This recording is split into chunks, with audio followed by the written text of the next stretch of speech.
throughout the Western Manitoba? Yeah, well, I'll give you a little story. This key here belongs to Bobby Kritova's band. And Bobby was really nice enough to give us his band, because our band in our last campaign broke down. And he gave us his band, and that took us pretty much throughout our campaign. So I mean, I came through Brandon during my walk in 2000, and I had an excellent, warm welcome here, and I'll never forget it. So we always included Brandon in our campaign. We weren't, you know, we were a little short in trying to get a school time and everything, and sometimes that can happen. Like, you know, we just weren't able to get some kids involved today. But I said I can't miss out on Brandon. You know, I've got too much history here, and you know, some folks will probably remember when we came through in 2000. Some folks will remember when we did Christopher's Wish, and I know a lot of folks will remember Bobby Kritova because he lives here. So, you know, I carry this key because it was very important, you know, and so Brandon is very important. And, you know, I know the folks in Brandon, they're all warm people. Dazen helped us out tonight, or last night, accommodations. Applebee's fed us.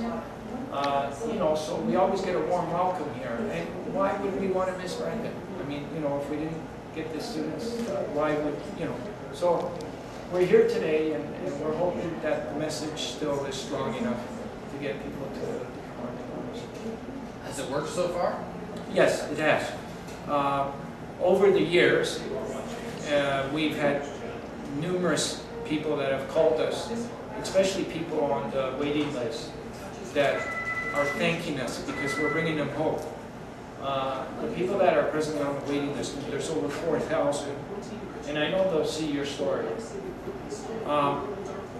They're feeling like nobody's paying attention to them. And you know, days or hours are taken away, you know, and either they're going to go to the work or they're going to celebrate by receiving life.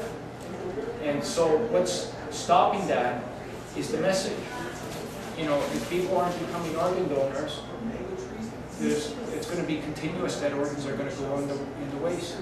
So it's that important to give hope, because hope can, you know, have a person that's wait a little bit longer, you know, and that's sometimes what it'll take.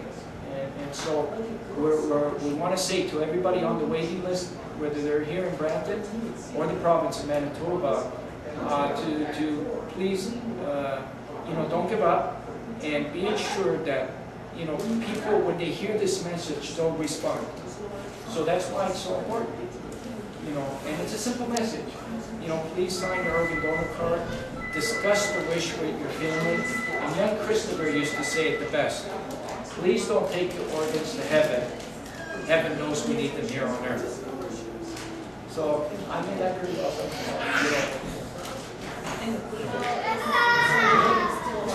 Yeah, he's still alive. Now, unfortunately, he didn't receive his liver transplant yet, because when he did that walk, like he suffered with a terrible disease called malaria atresia.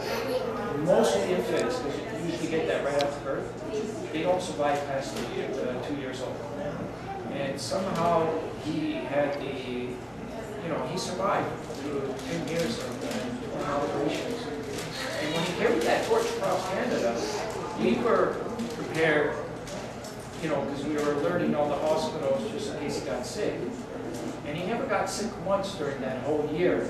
And somehow that disease mysteriously disappeared. Now he credits the torch, you know, and somehow the torch gave him the power to combat his disease. But if you know Christopher, he's a fighter. And if he, you know, he's a survivor. And so he hasn't received his liver as of yet, but he's going to join us when we reach Toronto to stay with me the next 2 years. So I think he was the chosen one, so to speak, when he used those words. When the Pope said to pass the torch to the students, he was the student I ran into. So there's something very spiritual about all this as well. you know, with the torch and with everything else. I mean, in the sense that, you know, it takes, I think, sometimes some soul searching, whether you're going to be an organ donor. And this, in a spiritual sense, not a real religious sense, in a spiritual sense, it's almost like, well, if I donate my organs, maybe that'll be good karma. Because as a result of making that donation, people are living, and the families, and I've met many donor families, they have a sense that their loved one is living still in other people. And that's the spiritual part. So I think this can give people time to think about their lives and what they would like to pass on. I mean, we always know that there's wills to pass on your houses, your material stuff. And how about the other things, like, you know, gifts that we call them, that can be passed on to save lives. So, in a sense, this is very spiritual as well. No, that's all the questions I have. That's great. Okay. And you got our website too. Yes, yes. And if anybody wants to help, they can make donations to our website as well. So I think we're probably ready to do the torch then. Yes, that's good. Okay?